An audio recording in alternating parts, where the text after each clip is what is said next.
नमस्कार मित्रों, आप सुन रहे हैं फिलोवाणी, वह वाणी जो मौन के भीतर छुपे प्रश्नों को स्वर देती है। क्या आपने कभी सोचा है कि आप जिस दुख से भाग रहे हैं, वह आपका पीछा क्यों नहीं छोड़ता? या ये प्रश्न कभी मन में उठा है कि हर सुख क्षण भर में दुख में क्यों बदल जाता है? और क्यों जीवन के सबसे सुंदर पल भी अंदर एक हल्की सी बेचैनी छोड़ जाते हैं? बुद्ध ने इन्हीं प्रश्नों को देखा, बैठकर मौन होकर और उन्हें भीतर से अनुभव किया। और फिर बोधि वृक्ष के नीचे ज्ञान की उस एक रात्रि में उन्होंने देखा जीवन का चक्र, उसकी पीड़ा, उसकी वजह और उससे मुक्ति की राह। चार आर्य सत्य, ना कोई पूजा, ना कोई देवता, केवल सत्य। ऐसा सत्य जिसे कोई भी जान सकता है, यदि वह स्वयं से आंख मिलाने को तैयार हो। आज की यह प्रस्तुति केवल एक धार्मिक व्याख्या नहीं, बल्कि एक आत्म यात्रा है। हम समझेंगे कि दुख क्या है, उसका स्रोत कहाँ है, शांति कहाँ मिल सकती है, और वह रास्ता कौन सा है जो हमारे ही भीतर छुपा है।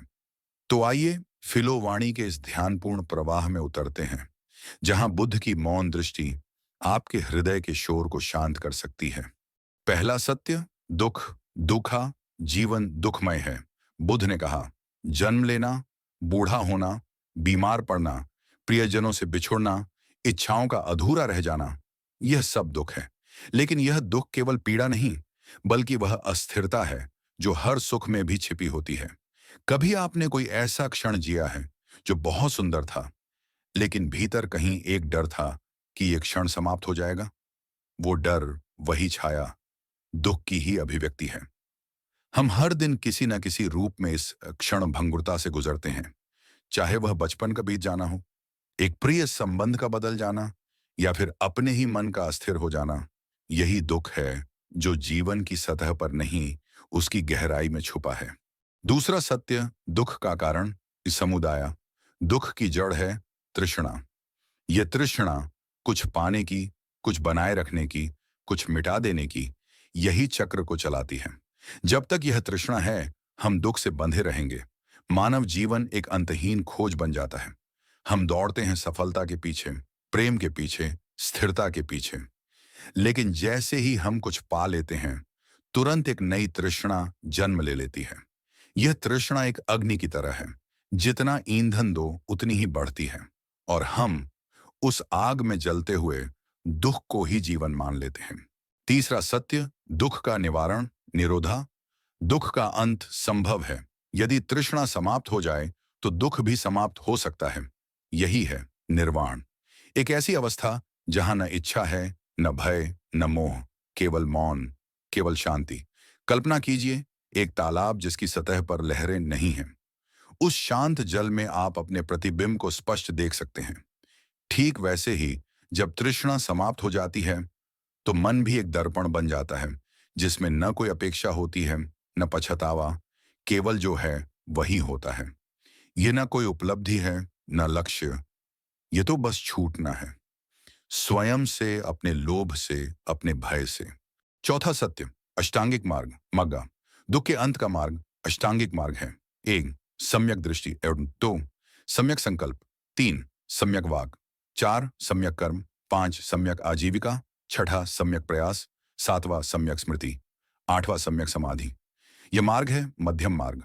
न कठोर तपस्या, न विलासिता, बल्कि संतुलन, सजगता और शुद्धता। यह मार्ग केवल आचरण की बात नहीं करता, यह जीवन जीने की कला है। यह कहता है कि तुम अपने विचारों, वाणी, कर्म, आजीविका, हर स्तर पर सजग बनो। यह कोई धर्म का अनुशासन नहीं, बल्कि आत्मा की स्वतंत्रता का रास्ता है। यह वह प्रकाश है जो अंधकार में रास्ता दिखाता है, न किसी को दबाता है, न भगाता है, बस कहता है, चलो धीरे धीरे, जागरूक होकर, और एक दिन दुख तुमसे अलग हो जाएगा, जैसे कोई परछाई उजाले में खो जाती है। अब हम चौथे सत्य, अष्टांगिक मार्ग को विस्तार से देखेंगे। चौथा आर्य सत्य, अष्टांगिक मार्ग, द एट फोल्ड पाथ। दुख के अंत का मार्ग अष्टांगिक मार्ग है। यह मार्ग न तो आत्मपीड़न है, न भोग विलास, बल्कि मध्यम मार्ग है, संतुलन, सजगता और आंतरिक शुद्धता का। एक, सम्यक दृष्टि, जीवन की यथार्थता को देखना। यह समझना कि दुख है, उसका कारण है, उसका अंत संभव है और मार्ग है। यह वह पहला कदम है जब मन आंखें खोलता है। जब आप हर अनुभव को सत्य की रोशनी में देखना शुरू करते हैं, तभी मोक्ष की दिशा में पहला द्वार खुलता है। 2. सम्यक संकल्प। संकल्प को करुणा, त्याग और अहिंसा से भर देना। यह आंतरिक दिशा तय करना है कि अब जीवन मोह, द्वेष और लोभ से नहीं चलेगा। यह वह क्षण है जब आत्मा निर्णय लेती है कि अब वह अपनी ही अशांति से मुक्त होना चाहती है। 3. सम्यक वाक। झूठ, कटुता, निंदा और व्यर्थ बकवास से बचना। हर शब्द एक बीज है जो या तो प्रेम उगाएगा या पीड़ा। सम्यक वाक वह होता है जो मौन से निकल कर आता है, विचारशील और करुणामय। 4. सम्यक कर्म। ऐसा आचरण जो न किसी को दुख दे, न स्वयं को कलंकित करे। हिंसा से दूर, चोरी से मुक्त, पवित्र जीवन जीना, यह सम्यक कर्म है। यह केवल बाहरी नियम नहीं, आत्मा की आत्म संयम की परीक्षा है। 5. सम्यक आजीविका। ऐसा जीवन यापन जिससे किसी जीव या समाज को नुकसान न पहुंचे। धन जरूरी है, लेकिन आत्मा की कीमत पर नहीं। बुद्ध कहते हैं, कमाओ, लेकिन उस रास्ते से जहां दूसरों का दुख तुम्हारा साधन न बन जाए। 6. सम्यक प्रयास। बुरे विचारों को रोकना, अच्छे विचारों को बढ़ाना। यह जीवन की बागवानी है, जहां तुम्हारा मन एक बगीचा है। क्या तुम उसे कांटों से भरते हो या फूलों से? यह प्रयास तय करता है। 7. सम्यक स्मृति। वर्तमान में जागरूक रहना। हर क्षण को पूरी तरह जीना, न अतीत में खोए रहना, न भविष्य में डरना। सम्यक स्मृति वह आंतरिक घंटी है जो बार बार कहती है, सावधान, तुम हो अभी यहीं। 8. सम्यक समाधि। मन को एकाग्र करना, ध्यान की दशा में प्रवेश, जहां विचार भी मौन हो जाए और केवल चेतना शेष रह जाए। यह वह स्थिति है जहां मन एक दीपक बन जाता है जो स्वयं को देखता है। तो हमने बुद्ध के 4 आर्य सत्य को जाना। 4 आर्य सत्य कोई दर्शन शास्त्र नहीं, कोई धार्मिक घोषणा नहीं, बल्कि एक मानव अनुभव का विज्ञान है। बुद्ध ने कहा, दुख है, यह स्वीकार करना ही ईमानदारी है।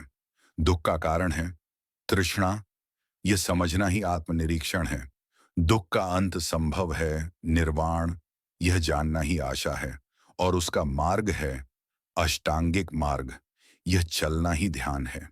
यह रास्ता बाहर की मुक्ति नहीं देता, यह तो हमें हमारे ही भीतर ले जाता है, जहां न समय है न मृत्यु, केवल शांति है। हमारे इस दार्शनिक विमर्श में सहभागी बनने के लिए आपका हार्दिक आभार। यदि यह वीडियो आपको भीतर तक सोचने को प्रेरित कर सका हो, तो कृपया लाइक करें, शेयर करें और फिलोवाणी को सब्सक्राइब करना न भूलें। कमेंट्स में बताइए कि आप अगली प्रस्तुति किस विषय पर देखना चाहेंगे। हम उसे साकार करने का प्रयास अवश्य करेंगे। हम शीघ्र ही एक और गूढ़ विषय के साथ फिर उपस्थित होंगे। तब तक भीतर उठते हर भाव को बिना भागे देखिए, क्योंकि वही देखने की कला दुख से पार जाने की राह है। धन्यवाद।